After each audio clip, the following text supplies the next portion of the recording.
And you know what? He said it, so just for the hell of it, I'm just going to do this. Let's get ready to talk Mallrats. So hi guys, how are you? Well, thank you. How are you? I'm doing fantastic because it's not snow. Joey and I were talking back there. I saw her a couple of years ago at a convention in Michigan. Jason was supposed to be there.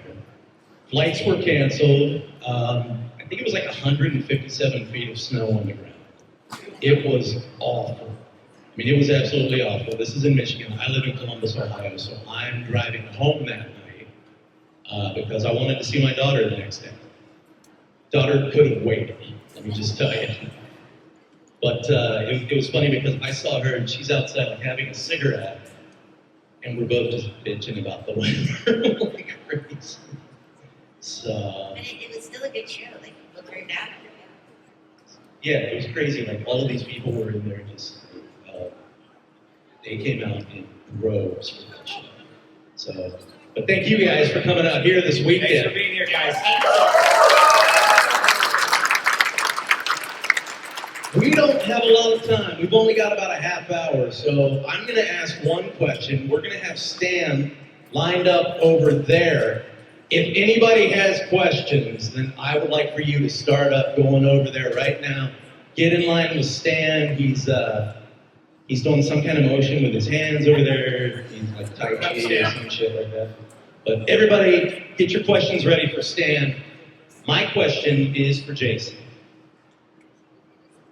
Brody talking about all the sexual stuff with the Fantastic Four. Mallrats.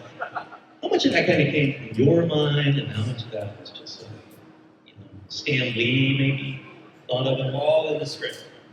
No, you're not allowed to have anything come from your mind when you're working on a Kevin Smith movie. He wouldn't have that. Are you fucking improvising? It's all very, very meticulously scripted. Yeah.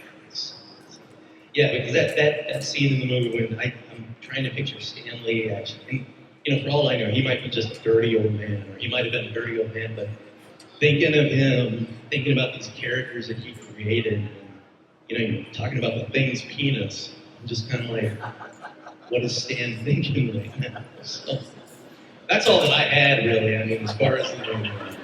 I love the movie. I've seen it several times. Stan, do we have some questions back there? We got nothing yet? Okay. Well, oh, wait. Here comes a guy. What was it like to work with Stanley before he actually started doing his cameos and all that? Just to have the credits with him? Well, when he was on set, of course, everybody was really starstruck. Everybody, of course, knew who he was, and everybody just was beyond impressed and just kind of fanning out big time. And he was really, really cool, really humble, really sweet, great sense of humor. He definitely knew what he had gotten into. He knew what kind of movie it was, and he was so gracious. And it was my first movie, so I was really nervous I didn't want to mess up. And so I had to really, really focus, and that kind of took me out of, the reality that I was working with the Stan Lee. So I kind of walked that line between like trying to stay super pro and not get fired, by fucking up too much. And also realizing that I was working with the great Stan Lee. So it was pretty surreal. But it worked out great, and again, he was really fun and funny and wicked sense of humor, and yeah, he was just a really awesome person. Were you a big comic book guy beforehand? I wasn't terribly into comics, on the level of like Kevin or whatever, but I remember vividly, in the mornings watching the Amazing Spider-Man cartoon. And of course, everybody knew who Stan Lee was, if you were a big comic book collector or not. And so having him on set was certainly like royalty in a sense. It was a big deal. We all felt it on set. I remember seeing him in that movie. Like he said, it was before the cameos, before he was in like every single Marvel movie. I remember that was really one of the first ones that I had kind of seen him in that, shit, that's Stan Lee. And it's like almost every comic book nerd's dream to interact with him, to do like anything. And I know a lot of people were fortunate enough when he was doing conventions to meet him before he passed away. And you know, even just going up and having something small signed by him. And so, as a nerd, you're like, holy shit. So, yeah, that's awesome. Oh, what's that? Yeah. Hello. My question is, you both have been in multiple Kevin Smith films. What makes it so special to always come back on set? Like, I saw the 4:30 movie. I won't reveal your cameo, but it was hilarious to me. What makes you guys both come back to Smith's films over and over again?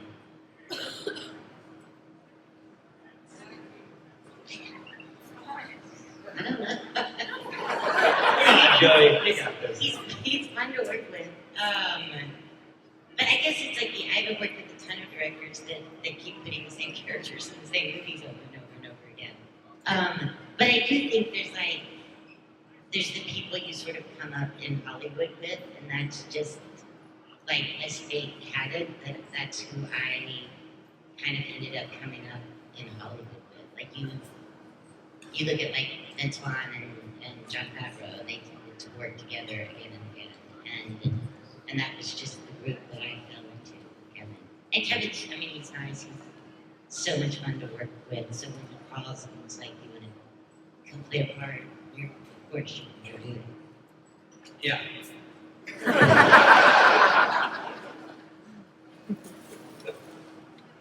For sure. Big fan, love the movie. There's a gag in it though that I love. I think it's funny as hell. But I always wondered if there was like an inside joke where Brody would carry around a little tiny paper cup through the whole movie. Was that like an inside joke, or did it just? I don't know. That's great. I never asked Kevin about that. It was just in the script, and again, I just did what I was told to do. Yeah, the waste not want that thing was brilliant. Yeah, no, it's probably somebody he knew. My guess would be it's somebody he knew that did that. But I just thought it was fantastic. It was such a great part of Brody's character. I never asked where it came from, but I did love it.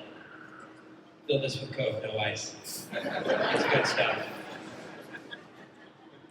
How you guys doing? So my question is a two-part.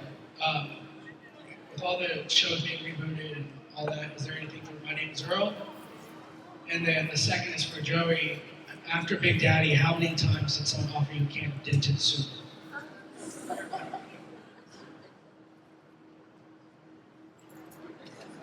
I haven't seen that movie in a while. But honestly, never. No, they brought like Scuba Steve. But, what is the soup from? I forget it.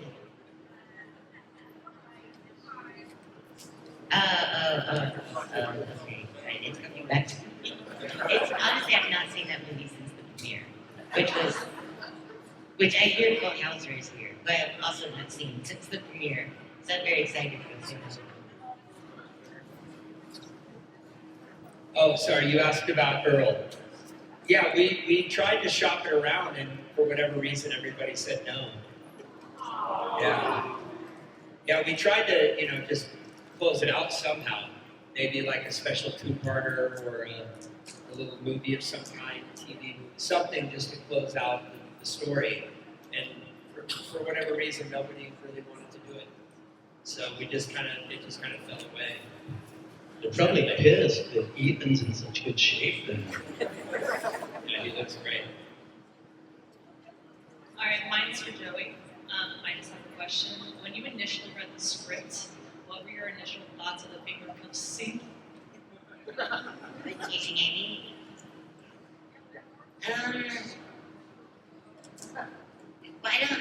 It's such a long story. But, I don't know, you all probably know, like, Kevin and I were dating, and the script is somewhat based on our relationship.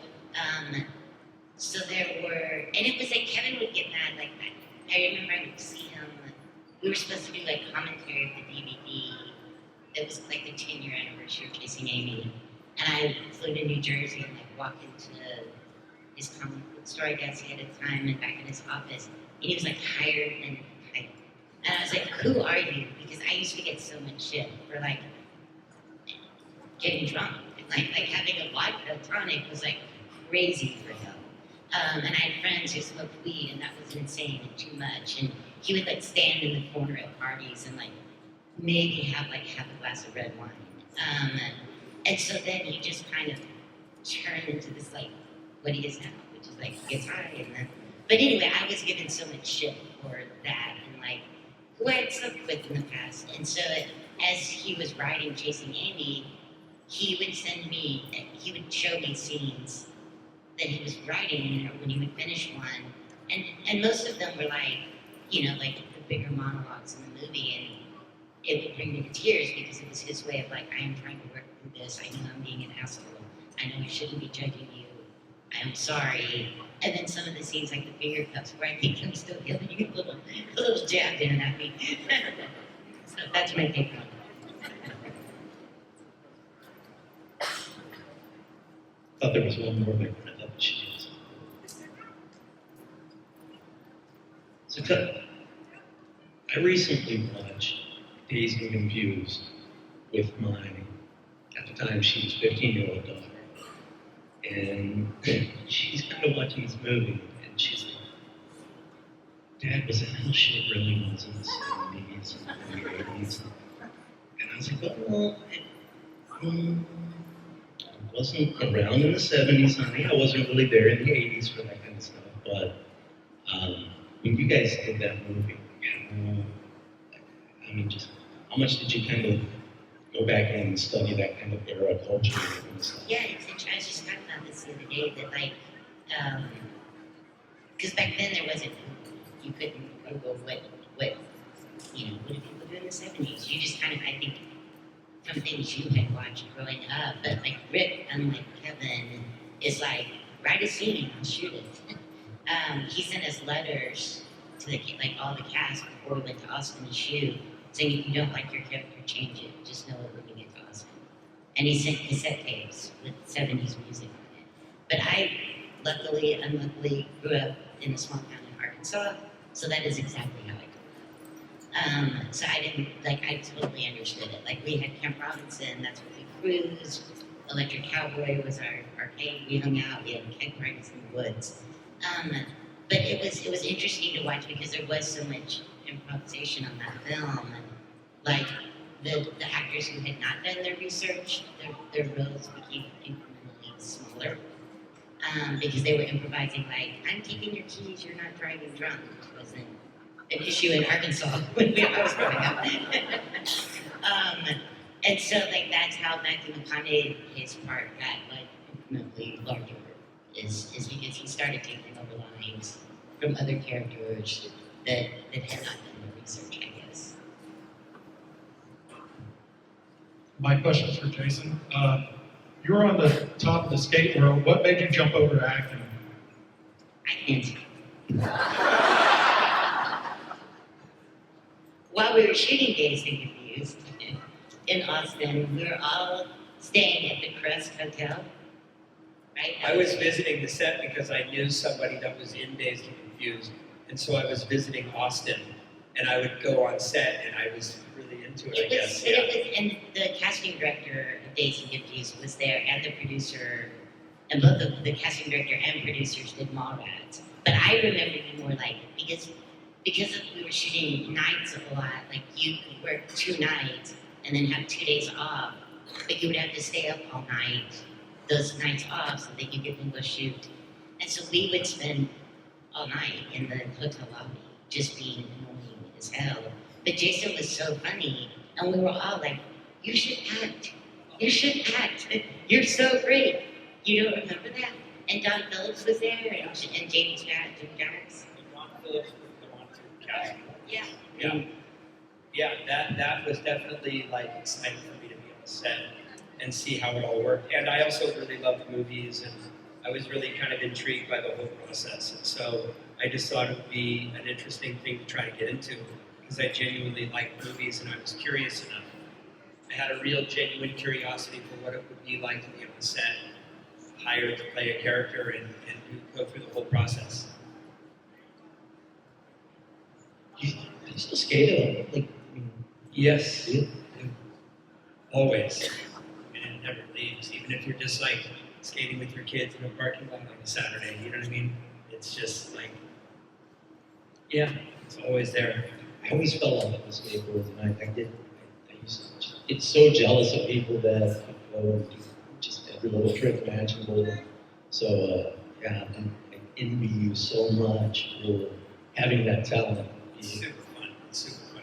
And a fun activity to do with my kids. They all skate to varying degrees. I would fall off just standing alone right here. It's really overwhelming. So, was it, in your opinion, did you ever expect My Name is Earl to get as popular as it was? I mean, that's a dumb question because in everybody's mind, they're like, oh, this is going to be huge, but did you truly ever expect that it would be? I don't think we knew really what to expect because it was kind of different. And would people think it was maybe silly, or are people going to identify with the sort of? I mean, we tried to walk that line between like sweet and funny and kind of a little sometimes exaggerated or a bit sort of. It, you know, we would play a little bit. It was a little caricature-like in some ways, so it was kind of hard to know how it would be received. But we did genuinely try to make it have some meaning and have a message and have Earl be likable and the characters be likable. Because without that, it just doesn't really work. Would it be too sappy and played? Like we didn't really know, but it seemed like people responded to the genuine sort of nature of these people and Earl's quest to be better. And so to see it catch on and become something that people genuinely seem to appreciate, that was really cool. I got a question for Jason. Huge fan of your work, your usage of Almost Famous is a massive movie for me. I love that movie. Getting to end, bootleg clip, whatever, watching whatever it's on. Where did your inspiration for your character in that movie come from? As a performer, Paul Rogers. I don't know if you know Paul Rogers, the singer from the band Bad Company and Free, but I ripped off all his moves watching videos of him performing back in the 70s. That was actually Cameron Crowe's idea. It was to sort of model maybe after Paul Rogers. That was a big inspiration there. Favorite Bad Company song? Bad Company.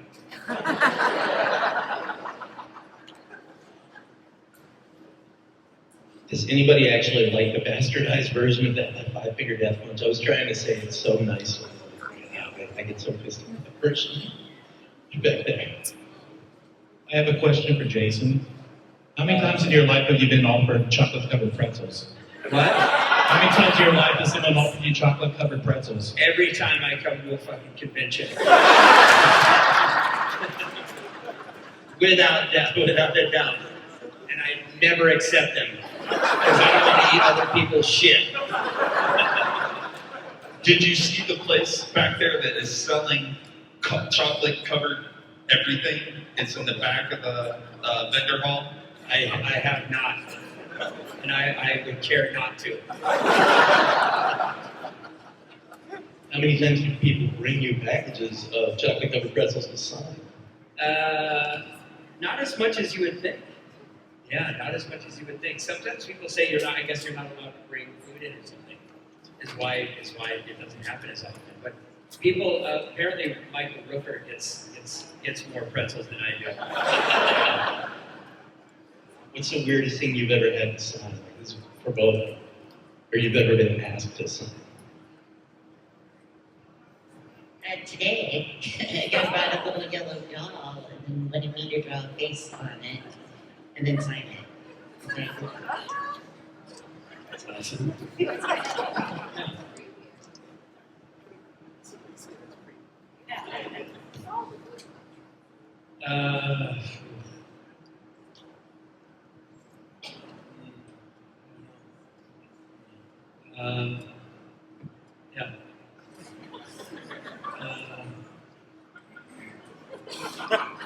Food, I think once I signed food. Someone like sign their body and then they go and get tattooed. Yes, that's happened. That's pretty, Yeah. yeah. That's happened. Yeah. I'm always nervous doing that. Yeah, I actually have done that. They can sneeze in the photo. Yeah. This is going to be a question for both of you. Now, like Jason, I know you have a very specific style in your acting. Joey's really kind of the same way. Is there a role that you were up for or something that you got that you're just like, wow, I'm not really sure how to attack this, that was almost scary to you that you may have gotten or you may not have gotten, just because it's kind of out of your wheelhouse, but it was a challenge that you went for it? Almost famous. Like, how do you command a stage and be the lead singer of a band? I was used to like Kevin Smith's world, of like David Carr jokes, and like Mallrats and Chasing Amy, and even though Chasing Amy was more dramatic and whatever, I didn't really know what to expect if I was capable of doing that. And frankly, was a little bit confused as to why I got cast as the lead singer of a rock and roll band in 1973. But then meeting that challenge and besting it as well as I could was a big accomplishment, and it helped me a lot, for sure, to understand the process of getting material, questioning it, not being certain about things, and then overcoming those hurdles and accomplishing something that you have in mind, realizing that that's the whole point of acting. That's the whole process. I did a film called All the Birds Have Flown South, which is a very small indie film where I played a just really super sad, drug addict, French character. And that was like the most sort of like, I'm always the girlfriend or the best friend. And it was terrifying, but luckily I was working with this Josh and Miles Miller, two brothers from Arkansas, who were directing and we'd written the script. And just to feel, like I remember that we had rehearsed, it was the first day of shooting, and I was terrified because I knew I didn't have the character yet. I knew I didn't have her. And I brought Josh over and I was like, Josh, I can't, I don't know what to do, I just don't have it. We've done the research, we've done, I had the makeup, we had the clothes, like, the script was great, it was all there. And I was getting married, I think like, in 3 months after this film. And they had like dyed my hair, kind of, but it still just felt like I was looking in the mirror and I was like, I don't see her. And I was like, it's the hair. It's like, it's the hair. And I went and got scissors and I just twisted it off, cut off. And then I did back like that, and it was the crazy thing. Like both he and I, like were looking in the mirror, which is like it was fine. It was just like it was the hair, it was the little, and like from that then on, like it's just such a great feeling when you are playing a more complicated role and a more complex role, and like Tanya would do that, Tanya would not do that. Like in your bones, and it's not who you are, but you just. I don't know that I've really ever experienced anything like that, because I feel like a lot of the roles have some of me in them. But then I had an experience where I did this really horrible film called Reaper, and I was cast as like the cop that really is the bad guy, and I never found that character. And I remember like it was such a like fuck mess, because like the script originally took place in LA and they cast Harvey Keitel, but then the director fell out, they lost the money, so they brought in some other director, and he's like, I can get the money, but we have to shoot it in India. And then that director rewrote the script, and we were shooting it, and then Harvey showed up, and Harvey's like, this script sucks, I'm gonna say the lines from the script I signed on to do. So then the whole thing, and so then I'm like coming up the stairs with the kid with the gun to his head, and Harvey's just like, I'm not afraid of you. I'm like, I don't know what to tell you. The best I can do. Act. Like, what are we gonna do? Like, here we are, we're in India. Like, what? And then that was just such a horrible experience. And I remember, like, my mom and stepdad had come to see me. And my last scene that I was shooting was, like, me falling out of the window. And so they had me on the ground, and they squirted blood in my hair. And The second they got cut, my car was there with my bags and my parents. And we got on a plane. And I flew from India to LA covered in blood. Because I was like, I'm not staying here one more night with these people. You probably never watched that. Check it out. My mom watched it. She told me not to watch it. So you've not actually seen it? Slit my wrist. I'm definitely watching that tonight. You all have your assignments. Okay. All right, folks, so that's really all the time that we've got for tonight. I just want to tell you, please go see them at their tables this weekend. Bonus points if you bring an 8x10 from Beeper for Joey to sign. That would be awesome. All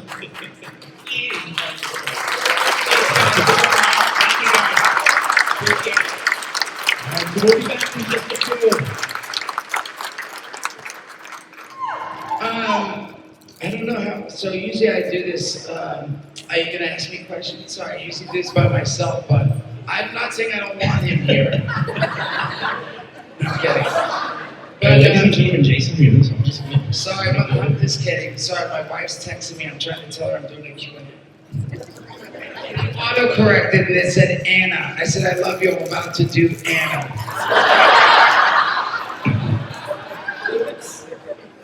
It's so funny because I was texting my wife the other night and I said, I was saying, yeah, I'm going to do these Q&As and it auto-corrected to, I'm about to go do some anal. Yeah. And I have to move out. Yeah, exactly. Or, I don't know. It depends on whose wife it is. Some people's wives might be like, fuck yeah. I love doing anal. Sticks in the fucking news. Stick it in my pussy. Sorry if there's any kids here. Guys, then again, thank you for being here. I was going to be up here with Jason Lee and Joey, but I'm selfish and I'm like, I want to get all the questions asked for me. If they're up here, then it's like, all right, Joey, a question, Jason Lee, and all that. So, yeah, I tried to come up. But, so if anyone's bummed about that, I apologize. But you get to ask me all the questions you want for the next 30 minutes, right? We got 30. We got 30. So hopefully you have questions. If not, we're done. Thank you, bye. And I don't like sitting either, so. So But I do like pooping. You want to ask? Ooh, poop is good. Thank you. Any questions for anyone? There you go. You go first, young lady.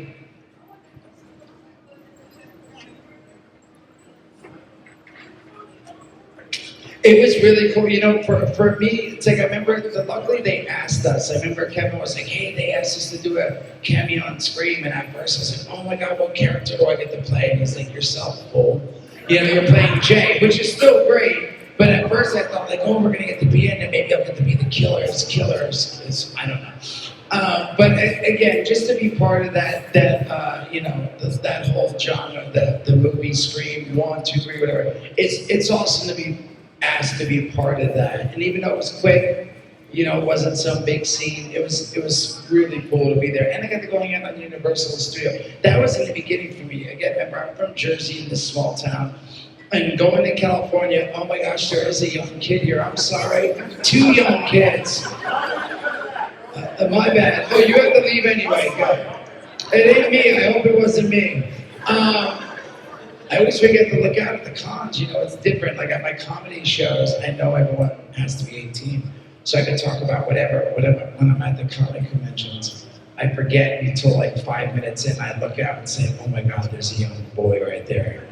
Anyway, growing up in Jersey, getting to go to California and be on the studio lots, it's like, for me, it was like, oh my God, I saw this in Beverly Hills Cop, and I saw this in this movie, and you get to see it, and to live it has been so surreal. And even 30 years, it's been, I think it was July, was our Jay and Silent Bob were 30 years old, right? So we've been doing this for 30 years. Clerks was 30 years ago.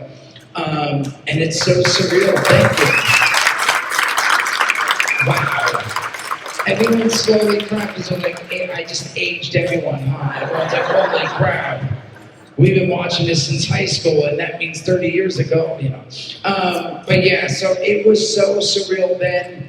It still is now for me, like to be able to come to a comic convention and people come up and say really nice things about either being, you know, they listen to the podcast and they're sober now, or they were in the military and when they were in the tents in these places like that were miserable, they'd watch Jay and Bob Strike Back or Mallrats and it kept them going and stuff.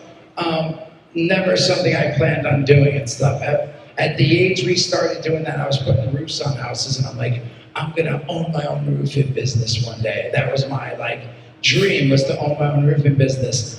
So to be here, you know, 30 years later, Cincinnati HorrorHound, and have a group full of people listen to me talk about my bleached bunghole. Thank you, thank you, thank you. Thank you. All right, Trayvon, what do you have to ask me, young man? How are you enjoying being the father of a new son? Sorry, how is it? Wait, what? How are you enjoying being the father of a new son? How's it been being a father to a new son? It's awesome. It really is. For me, it's if anyone doesn't know, I have a 9-year-old daughter and I have a 19-month-old son now.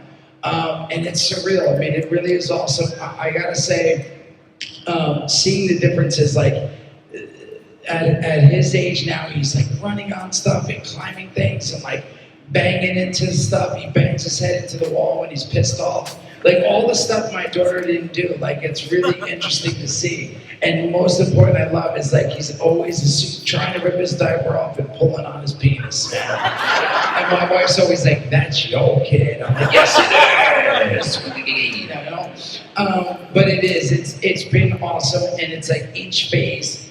You know, people will ask me, they have me do cameos and stuff. They're like, "Hey, give advice for fatherhood." And I always say, for me, it's just like I realize each phase. Sorry, I'm going back now. So me and the wife I just got a vasectomy, right? I got surgery. And I've been telling, thank you. Has anyone gotten one here before? Oh my God, it feels so weird when they're pulling on your like bag and you're like, it's like you're a puppet. It doesn't hurt, but it feels so weird. Oh my gosh. But anyway, my daughter asked me, she goes, "Mom," she goes, "Dad, if you and Mom aren't having donuts," she calls sex dope. She thinks you only have donut to have a kid, which is great. She's 9, and that's all I want her to think it's for, right? But she's like, if you and Mom aren't trying to have another kid, why do you have to have surgery not to have kids? You're not having donuts, so what are you worried about, right? And I'm like, oh my gosh, how do I explain this, right? So I'm like, well, listen, man, your mom's real wishy-washy. One day she wants a new kid, next day she doesn't. Next day she does, next day she doesn't. Which is semi-true. Like each phase, like my son's wanting less and less to breastfeed. And my wife's like really panicky about it. She's like, what am I gonna do? She's like, there's that bond every night. I feed him and he goes to bed at night, or nap time, she breastfeeds him. And he's less and less, he's like, he'll no, right? He wants to eat real food. He wants to eat steak and like fish. I'm serious, he eats so much. I post videos about it if you guys watch my social media. Like he'll grab a chicken leg and just like, you know? But it really has been awesome, but I miss each phase. It's like, I already miss when he was just a tiny baby and he couldn't crawl or walk and he would lay on my chest and shit. Now he wants me to pick him up constantly because he wants to touch everything high up, right? He seriously does. He like has me, he like pulls on my pants and shit, and I start to pull my pants down. And then he'll like up, up, up, and then I pick him up. And then right away he points to something and I'll start walking over to something and he's trying to grab, you know, the candle that's made of glass and shit. I'm like, no, you can't touch that. And he'll want to reach for the picture frame of him as a baby and stuff. But anyway, it's really awesome and I love it. But I'll tell you, it's like, I almost forgot, like I wish we could go back and have the kids closer together. Because there's bonuses. The pros are like, my daughter will like help when I'm out of town. She'll help my wife. Like, hey, can you go get your brother an outfit? Can you go get the bath ready? I have to give him a bath after we're done eating. And she helps out. But at the same time, like, you know, she'll like, you guys are paying more attention to him. And we're like, we have to, you know, he can't feed himself. We have to feed him. You can grab yourself a waffle and throw it in the oven, you know. But also like, I realized when we had the baby, I was like, I could swallow the shit out of a baby. I forgot how to swaddle, 8 years later, 7 years later. All these things I forgot about when I had the baby and then waited so long to have another baby. Anyway, it's really been awesome. Being a dad's awesome, but also tiring as hell, I'll tell you. It's I always miss the pros and cons of me doing the cons and doing my shows and leaving town. I leave town every weekend for the next 2 months because we're going to do Chronic Con. Then we do New York Comic Con. And then I'm doing a bunch of stand-up comedy shows in Dallas and Houston and Oregon and all these different places. And I'm always like, oh my God, I'm gonna miss the kids. But as soon as I land on the plane, I go to my hotel, I'm like, ooh, I can sleep in today. I wake up at 11, that never happens at home. 6 in the morning, my kid's like, trying to get me up and shit 'cause the wife's making breakfast and all that. So anyway, thanks for asking that, Trey Mock, you beautiful man, yeah. Any other questions? Oh, is this the line for questions? Yeah, hi there. So, two-parter. One, yes. What horror franchise would you ever love to guest Cameo? star in? Yeah, Ooh. do a cameo in. And then also, what's the best advice you've ever received? Best advice I ever received. Ooh. Those are two really good questions. But horror, I feel like I'd want to be, I really want, of course, being one of the classics to me, just because they've been around forever. Like Nightmare on Elm Street would be really cool, right? To meet Freddy and shit in real life, and maybe I have a battle with him. It's like Jason versus Freddy. But it's like Jay versus Snooze in the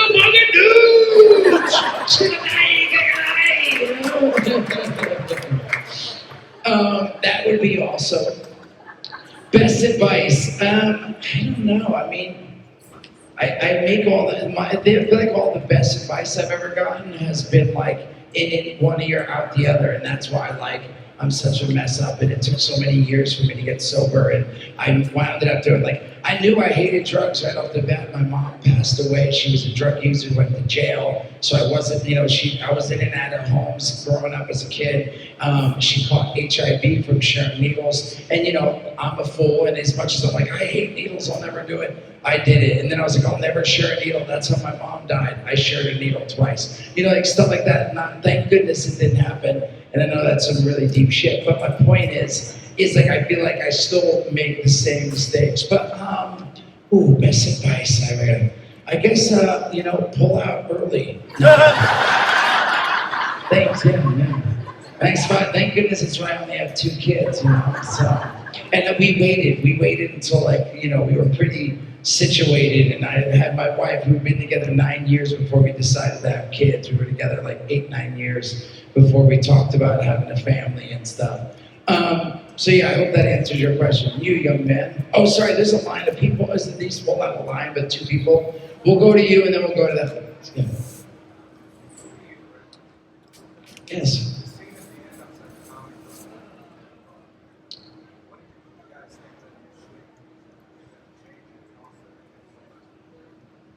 Good question. All right, if anyone here doesn't know, it was really nice. I got to direct my own movie. I've only directed one movie ever, but it was my movie. There was this guy in London. I did a cameo in his movie called Devil's Tower. He was a producer in London and a director. And he's like, hey man, Muse. He's like, I'm a writer, I'm a director. He's like, if you could ever do any role you want to play, what would it be? And I said, I really want to direct a movie. And I said, I really want to play a serial killer, a Hannibal Lecter, or, something like that, American Psycho, someone real serious and dark and sinister. So he wrote the script similar to an idea of that, right? And I was like, man, I like it, but I was like, I don't know. I was like, how about we change it to Jason Mewes, but a multiverse, Earth 15 Jason Mewes. And we do that. And so anyway, we kept going back and forth. I gave him a bunch of ideas, and he wrote them and all that. And he wound up finding the money, and I got to direct my own movie. Stan Lee's in it, Dean King, Terry Hatcher, Vinnie Jones, a lot of people. It was really nice. A lot of people jumped on board, and we didn't have a lot of money. But at the end scene, Kevin does a cameo, and there's a scene where Kevin and I get in an argument, and we didn't have to do it. It was interesting. It was like Kevin and I fought, and we started to go through it. We just fed off each other, and I don't know. I feel like it turned out really well. People ask, "Well, you guys really seem like you were fighting and stuff." And these are really things him and I had fought over, not necessarily. But this was again a really exaggerated version of my real life. Like I want to be in a movie. Brian O'Halloran was going to direct this big Oscar-winning movie that everyone's talking about. Like this movie's It was pretty much like Matt and Ben when they did Good Will Hunting, right? They wrote it and everyone was reading it like this is going to be amazing, and then it wound up winning an Oscar and all that. It was sort of the same type of premise where Brian O'Halloran was writing it, wrote a movie, and was going to direct the movie like Good Will Hunting. And I was like, I can play the lead character, And he's like, you're the slapsticky funny guy. I don't know if you can play this role. I'm like, I can. Anyway, the Kevin scene with us, we just went, that's what was in the script, and him and I ad-libbed and we went over it and stuff. And we shot a few takes of it, but it turned out how it was. And am I going to direct again? I hope so. It's a real bummer right before the strike. I'm sure a bunch of you guys know that. I mean, it feels like I guess it's been months now. But there was a writer's strike and a director's strike, and the whole SAG strike. But I was supposed to act in a movie, the lead character in this horror movie. And then right after that was about 6 weeks, I was going out to film that. And then I was right after that supposed to start pre-production on directing a psychological thriller called, and I was going to do it in Portland. And the strike happened, and both movies, the financing, the people that were going to put the money up, they weren't big budgets. Of course, they were like $2 million budget, and the other one was like $1.5 million. The money fell out, and both of them went away. The directing movie's still not 100% gone. Like they have a quarter of the money, and the producer really wants to make the movie, so she's not giving up trying to find financing. But it has been like 8-9 months since we've talked about it, and then the strike happened, and then we lost the money and all that stuff. So yes, hopefully I'll get to direct again. I really want to, and we'll see what happens. So keep your eyes out. Of course, if I ever do, I'll post about it on my TikToks, Instagram, JMews, JAYMEWS. If anyone knows Twitch or TikTok, I've been streaming live on that. I love it so much. So if anyone wants to ever come hang out with me, like my buddy right here, we met on Twitch. The guy who asked the second question, this guy here, we hang out now, So I'm not saying everyone can come hang out with me, but if I'm back at the con, you can be like, hey, it's me. Big Nuts 2.0 from Twitch.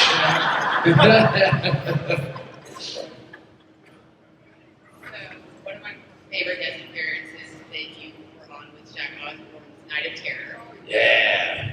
So my question is, how big are you truly into Bigfoot and cryptid culture? And are you aware that Ohio has a very big Bigfoot scene? Not 35, maybe an hour away from here, in Lancaster. They have a big. I think that's where is it? You said sorry. So Lancaster. Yeah. So I'm not. So So Jack, if you guys don't know, Jack Osborne has the Night of Terror, and I've got to do 3 episodes with him for Discovery. It was so much fun. The first one was just Jack and I went and we hunted for Bigfoot. The second one, we went to Skinwalker Ranch, me, Jack, and Jamie Kennedy. And then the third one, we went to this old mental hospital called Ashmore Estates that's supposed to be haunted. It was so much fun. I loved it, honestly. And Jack just reached out, and I do. So I'm not huge into it. It's not like I have stickers all over my car and, I like research stuff. I don't not believe, but it's hard to believe. For me, it's like, look, I get there's no pictures, there's no this, but my thoughts are like, man, I really feel like they found dinosaur bones at this point, right? So why I would think they'd find a skull. And even if it's like, hey man, we've had conversations like when we were filming, we're like, well maybe maybe they're smart and they like bury their dead like deep into the like blah blah blah, and that's why they're not just laying around, which makes sense. But then I'm like, even at this point, I feel like if there's a cave in somewhere, and they're like, holy shit, look, we had a sinkhole that went down 1,100 feet, whatever, and we found this old skull. I just feel like something would, but I still doesn't mean I don't believe. But it was so much fun, so much so at the end, right before again the strike. Jack's producer, and he has his own company that does the show. Wrote up this whole proposal of an idea of me, Jack, and Jamie going around to like some of the haunted sites from that movies are made up of, like the Amityville House or this place or that, like different places. And they pitched it to Discovery, and they were like, well, let's wait till the Ashmore episode comes out and see how that does. And then the strike happened, and then it took forever for the episode. So I don't know. They never got back and was like, no way, this idea is no good. We just haven't heard anything yet. So hopefully we hear something, because I would love to do more episodes. I find it to be so much fun. And some weird stuff happened that I still can't explain, especially on the Skinwalker Ranch episode, like some weird shadow walked by, and we still don't know what it is. The Ashmore Estates, like there was like these, they had all this equipment, we heard voices and like some weird stuff, and like some really cool weird stuff happened. So hopefully I'll get to do more of those. But I haven't heard of the other place that you said, like, I know that I've been to some cities where like you walk in a store and right away there's like Bigfoot stickers everywhere, Sasquatch, they're really into it, so. Is she tired? Are you tired? Now how long does she go for?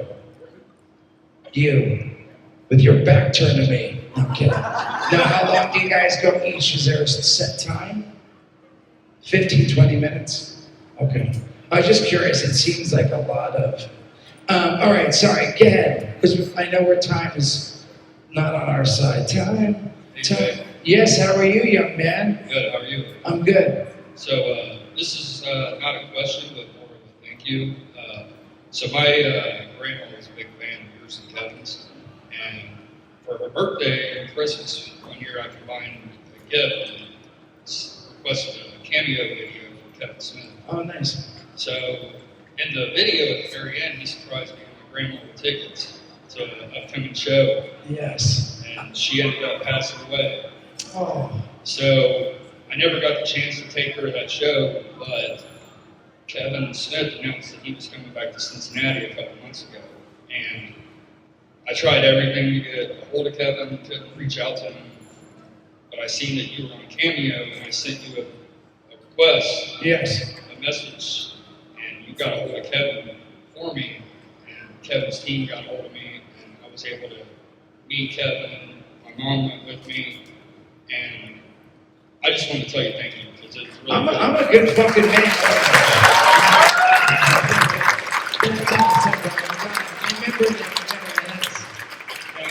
I will tell you, Kevin told me that, because I told him, I talked to Jay in Cameo, and he was like, no, you didn't talk to Jay, you talked to his wife.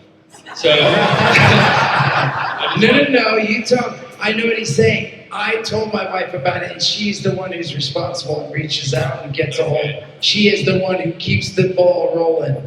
I'm horrible. Like, I'll give you an example. When I started my Twitch page, I got really excited. A bunch of people jumped in, like 400 or 500 people, and I'd be like, "Hey, I'm giving away this pop. I'm giving away this jersey. I'm giving away this." Next thing you know, I had like 50 gifts I had to give away, and I'm like looking. I'm like, all right, wait, who does this go to? Oh shit, oh my God. And it was like 6 months later, and people are writing me like, dude, where's my pop, man? I won it on your stream. And I'm like, fuck, I'm sorry, dude. Like, so I had to stop. I had to stop doing it, not because I don't want to give away and it wasn't fun, but I'm just not very organized to be like, okay, this is, again, Big Nuts 2.6. He lives in Cincinnati at this address, and write it down and say, this pop's for him, So, anyway, but yes, so thank you. I just wanted to tell you thank you. And I appreciate that, man. I told you if you ever came to town, I would come see you, and I actually have photos scheduled with you later. So I just love wanted to that. tell you thank you. I told Kevin.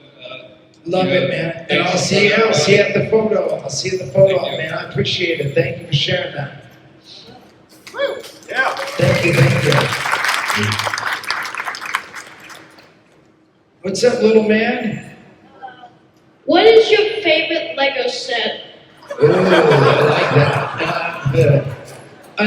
There's so many good ones, honestly, but my favorite, that's tough, bro, it's tough. I would say Diagon Alley is one of the ones I've built recently.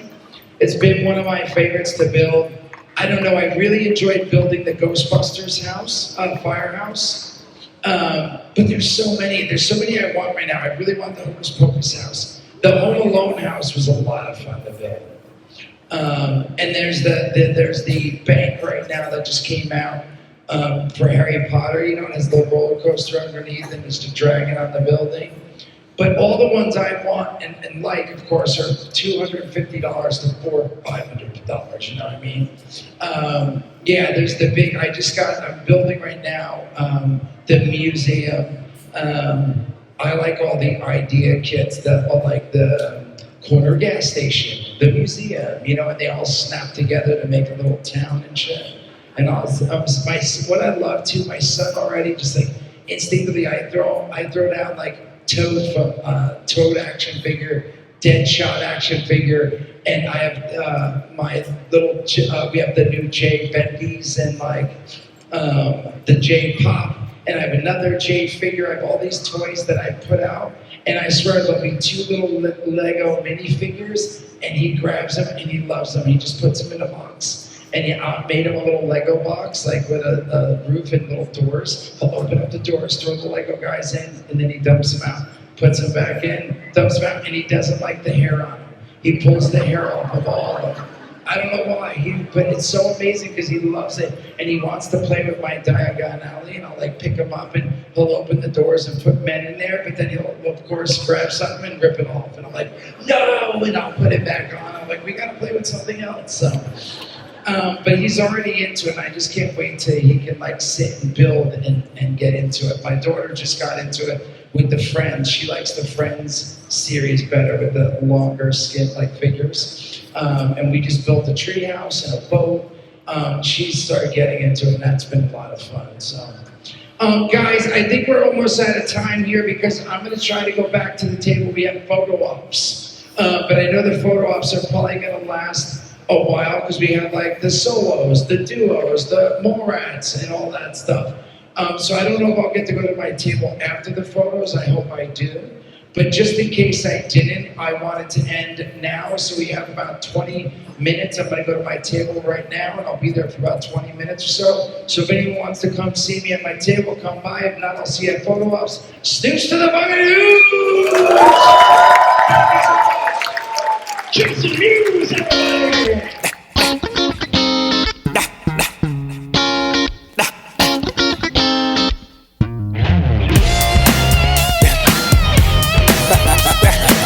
Yeah, it's over, baby. You said that you love me, you said that you care. You say that you will die for me, girl, but you know that just hot air. I don't care what you say, I don't care what you do. No need to look to your left, girl, cause nothing belongs to you. Now you try me, you know you can't run them games on me. Now you creeping, I saw you stepping out with that G, yeah. Say what you wanna say, do what you wanna do, play how you wanna play. It's over, it's over, it's over, it's over. Say what you wanna say, do what you wanna do, play how you wanna play. It's over, you know, it's over, you know it, you know it. No more playing with my mind, no more wasting all my time, no more telling all your girlfriends that you're spending every dime. You know you don't get nothing from me. It's time to set your whole heart free. Yeah. Just say what you wanna say, do